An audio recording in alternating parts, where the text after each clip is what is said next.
Chicken की ये recipe अगर आपने ज़िंदगी में एक बार भी ट्राई नहीं की तो आपने क्या ही ट्राई किया, क्योंकि इसको खाने के बाद आप चिकन की हर तरह की रेसिपीज़ को भूल जाएंगे। खाने में इतना मज़ेदार बनता है और सॉफ्ट इतना कि मुंह में घुल जाए। तो टाइम ज़ाया किए बगैर फ़ौरन से रेसिपी की तरफ चलते हैं। इसके लिए मैंने 1 kg के करीब चिकन ले लिया।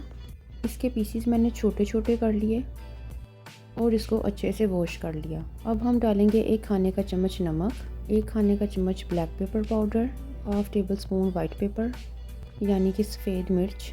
इस रेसिपी में हम 2 तरह की मिर्चें यूज़ करेंगे, black pepper and white paper both, यानी कि काली मिर्च और सफ़ेद मिर्च दोनों इस्तेमाल करेंगे। 2 खाने का चम्मच अदरक और लहसुन का पेस्ट ऐड करेंगे। 1 खाने का चम्मच चॉप की हुई या क्रश्ड की हुई सब्ज़ मिर्चें। 2 खाने का चम्मच दही ले लेंगे। इन सब चीज़ों को एक बाउल में ऐड करके अच्छे से मैरिनेट कर लेंगे। मेक श्योर आपके हाथ अच्छे से वॉश्ड हुए हों या आप ग्लव्स पहनकर भी इसको मैरिनेट कर सकते हैं। जितनी अच्छी मैरिनेशन होगी उतना ही अच्छा फ्लेवर आएगा। पीसी होटल में एक शेफ़ काम करते थे, ये रेसिपी भी उन्हीं की है। मेरी एक हैबिट है कि मुझे जो भी डिश अच्छी लगती है तो मैं उसकी रेसिपी ज़रूर पूछती हूँ और मेरी कोशिश होती है कि इसे दूसरों के साथ भी शेयर करूँ। अगर आपके पास दोनों मिर्चें अवेलेबल नहीं हैं तो आप काली मिर्च भी यूज़ कर सकते हैं। इसके बाद हम इसमें लेमन जूस ऐड करेंगे या फिर डायरेक्ट लेमन को निचोड़ लेंगे। इधर मैंने पूरा लेमन निचोड़ा है और इसके बाद हम इसको अच्छे से फिर से मैरिनेट करेंगे। अच्छे से मिक्स करेंगे। जिस दिन आपने इस डिश को बनाना है उससे 1 दिन पहले आप इसको मैरिनेट करके रख दें। लेकिन अगर आपके पास टाइम की कमी है तो आप इसको 1 घंटा या आधे घंटे के लिए भी मैरिनेट करके रख सकते हैं। अब एक कढ़ाई में 1 कप ऑयल गर्म कर लें। जब ऑयल अच्छे से गर्म हो जाए तो एक मीडियम साइज़ का प्याज इसके अंदर ऐड कर लें। प्याज हमारी बारीक स्लाइस में कटी हो। जैसे ही प्याज लाइट ब्राउन हो जाएगा तो आपने इसके अंदर मैरिनेटेड चिकन को ऐड कर देना है। प्याज को आपने बहुत ज़्यादा जलाना नहीं है।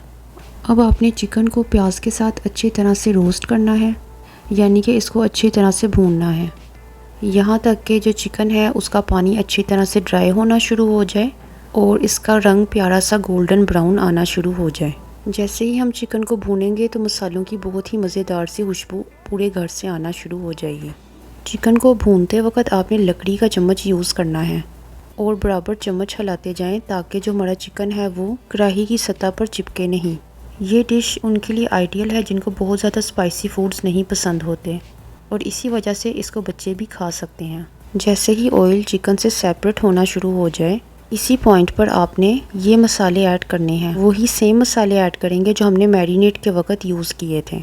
1 खाने का चम्मच साबुत काली मिर्च और 1 टीस्पून साबुत ज़ीरा लेंगे। 1 टेबलस्पून चॉप्ड जिंजर यानी अदरक और 3 से 4 अदद सब्ज़ मिर्चें कटी हुई ले लेंगे। काली मिर्च और ज़ीरा मेरे पास पिसा हुआ नहीं था तो मैंने इसको अच्छी तरह से कूट लिया। के बाद ये सारे मसाले हम अपने चिकन में ऐड करेंगे और फिर दोबारा से इसको अच्छे से भूनेंगे यहाँ तक कि जो ऑयल है वो सेपरेट हो जाए और मसालों की अच्छे से खुशबू आने लग जाए। चिकन को सॉफ्ट बनाने के लिए इसमें 1/2 कप के करीब मैं पानी ऐड करूँगी और इसको ढककर अच्छे से पकाऊंगी। इस तरह करने से आपका जो चिकन है वो ड्राई नहीं बनेगा। ये लीजिए, नहायत ही लजीज और melt in mouth chicken with black pepper roast ready है।